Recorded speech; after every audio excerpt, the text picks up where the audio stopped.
Hey, what's up guys? Thanks for dropping by the channel. In this video, I wanted to talk to you about an affordable alternative to a Rolex Submariner Hulk. And that's this particular watch here. This is a Loreo green sunburst dive watch, which you can find all day on AliExpress for under 70 US dollars. And then with some discount codes, it comes like closer to 63, 64 US dollars.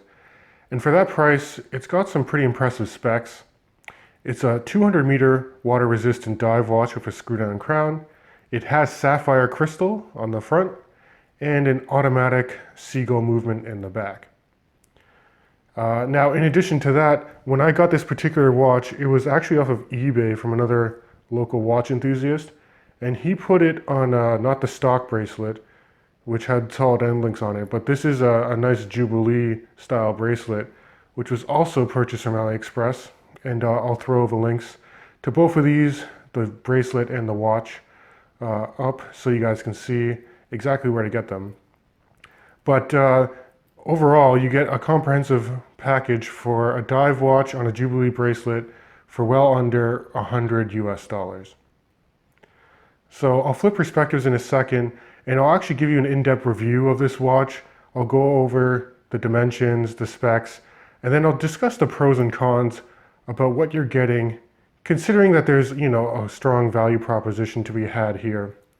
But before I do, a customary wrist check. I actually am wearing a Seiko Marine Master Blue Tuna. This has been a daily wear for me for quite some time, and it's way out of the price range of the watch I'm about to review, but it's always nice to see different dive watches out there. So let's flip perspectives now, and we'll get into the review. Okay, so let's take a closer look at this Loreo Hulk Homage watch. And let me start off by talking about the dimensions of this piece. It really shouldn't surprise anyone. It does mimic the same dimensions as you would find on a Rolex Submariner. So this is a 40mm case. Flipping it to the side, if you look at the lug tip to lug tip here, it's 48mm. Case thickness is 13mm to the flat sapphire crystal to the underside of the case back. And there's a small protrusion there for the Cyclops, so it would be slightly taller if you measured it at that point. And then the lug gap here for this bracelet is 20mm. So again, pretty standard dimensions. Really shouldn't surprise anybody who's seen any other Rolex Submariner Homage watches. First and foremost, I really enjoy that green sunburst dial. The color of it is really nice and saturated, and it's very punchy under natural light or under my studio lights here. And the green bezel does a good job of matching it, and I think it works well contrasting against those applied hour indices as well as the white handset. Now if we move in a little on this dial, you can see that the applied indices have silver surrounds on them, and I think they do a pretty good job. The alignment on that, the chaptering and the bezel, it's pretty spot on for the price. You can see that the handset, it has your standard Mercedes hour hand, and then your sword style minute hand, and then you got that lollipop tip near the seconds hand, and the second hand extends pretty close to the indices, so getting a read on time with this watch is fairly easy to do. And also aiding in the legibility for the date complication at the 3 o'clock, you do have that Cyclops, although I do think the magnification isn't as strong as you would find, like the 2.5 magnification you would find on a Rolex Submariner, but you can't expect all of that at this price point. Now, if we look at the printing on the dial, this might be my first negative. I mean, the L'Oreal automatic near the 12 o'clock is fine. I kind of take issue with what's written near the 6 o'clock under the 200-meter water-resistant rating, because this watch says it's a superlative chronometer, and it is officially certified, and I know it's taking that text directly from a Rolex Submariner, but this watch is by no means chronometer grade for the seagull movement, and there has been no official certification. So, me personally, I don't mind Homage timepieces. I do enjoy some of the higher end ones, like from Steinhardt or Borealis, but those companies will copy some of the design cues, but they won't copy text that's just really false information. So I wish they left that off the dial completely. Now, probably the second negative I'm going to get into now is the bezel action. This is a 120 click unidirectional bezel, but it's super easy to turn. I'm just doing it with my one thumb here. The action, the detents don't feel as reassuring as they could. And then on top of that, there is a bit of backplay there. So in order to get this lined up, you really have to push back there. So you can see there's a fair bit of wobble. And yeah, it's not the strongest bezel out there. That said, the printing on it, the font on it, it's very legible. And again, I think the color scheme for the bezel matches very well with the dial overall.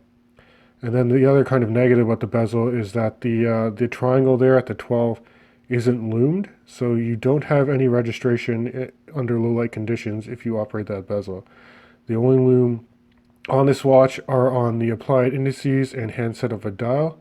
And I will throw up a lume shot now, just so you can see how it looks. It's all right. It's not going to blow you away.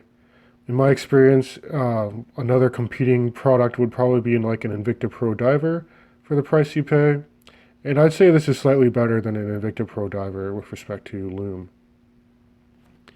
Now, let's talk about the case construction. This watch does feel a little hefty and very solid, I must say. If you're looking at the head of the watch, you do have these broad-shouldered, high-polished lugs on the flanks here. You know, you get some nice crown guards, a screw-down crown with the embedded L for Loreo.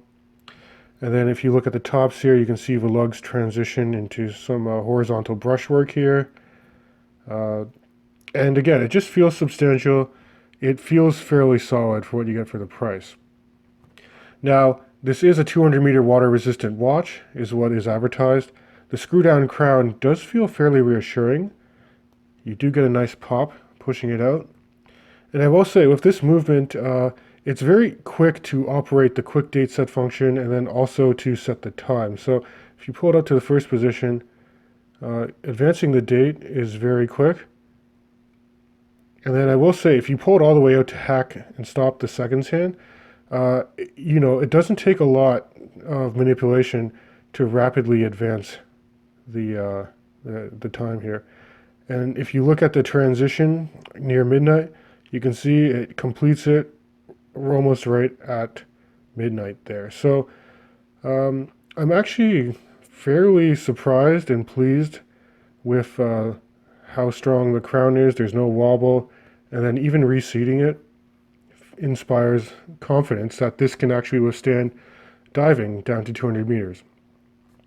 Now let's flip it over and I'll show you the case back, which I think it's you can consider this a plus because even though it's not the most refined movement in the world, you do have a display back there so you can see it. The research I've done on it, the closest I can probably surmise is that this is a Seagull ST16 movement, which if that's the case, it's 21 joules, has a 3 hertz beat frequency, and about a 36-hour power reserve.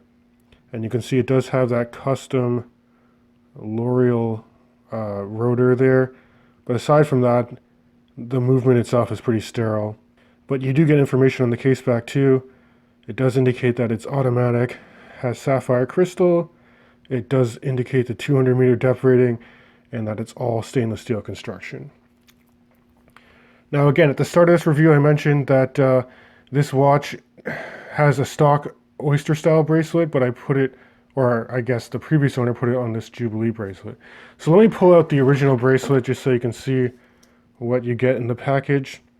You get your stamped on L'Oreal logo at the clasp. You know, it's a flip lock and then dual trigger deployment. You get some pressed metal here for this portion of the clasp, which, I mean, it would be nice to weld out, but it still feels pretty solid. And closing it and locking it does feel secure enough. Oyster style links here with high polish down the center. And then these are just standard push pins, I believe, to adjust the size of the bracelet. Now, the reason I don't have it on this stock bracelet is because the previous owner did remove some links to size his wrist, but he couldn't find them, so it won't actually fit my wrist. But I do appreciate his instincts, being a local watch enthusiast and a fellow subscriber to the channel. He put it on this Jubilee style bracelet, which just has some nice flex to it. Sorry, it's a quick release bracelet. And then even the links themselves, I don't know if you can see, but they use screws. So again, I think with this combination, you're getting a pretty decent package under $100 US. Let me throw it on the wrist so you guys can see how it wears. And here's a wrist shot for you guys. So you can see that this watch wears very well on my just over 7¼ inch wrist on this Jubilee style bracelet. So I do find that if you're looking for wrist presence, and again, something that takes very strong design cues from an actual Rolex Submariner Hulk, then this watch might be the one you're looking for. Okay guys, so let's just do a wrap up of the pros and cons of this piece. Let's start off with the advantages that this watch has. And again, I think the first one is value. It's fairly spec'd out for the price point. I mean, again, under $100 and you're getting sapphire crystal here. You're getting a really solid case construction, like the head of the watch feels pretty solid. The crown is very solid, screwed in very well. You're getting a display case back here with an automatic movement. And I mean, that might not seem like much of a pro, but like, again, like the case backs for Rolexes are very sterile in nature. And at least this one, you can kind of see what's going on with the watch. And I think it pairs very well on this Jubilee style bracelet. I think wrist presence is really there, and it's fairly comfortable on wrist as well. And then there's some of the cons I need to highlight. I mean, again, the first one, I really wish that they didn't print, you know, the superlative chronometer and then the official certification rating on the dial. That's just completely false information there. And then there's also the bezel action and the lack of lume on the bezel. I wish that they made the tolerances of the bezel a little tighter and that they did have like a lume pip or something like that on the bezel. Lastly, I didn't really go into too much detail, but anecdotally, the accuracy of this movement, it's gaining between plus 15 and 20 seconds a day. I don't really know that that's a pro or a con. I just want to make you guys aware of that fact. I mean, that's kind of within the tolerances you would find of a more common and more reputable Seiko NH35 movement. But, I mean, you know, for the price, I really can't complain. I hope you guys appreciate this in-depth review of this Loreo timepiece. As always, please let me know what you guys think in the comments below, and I'll catch you guys in the next video.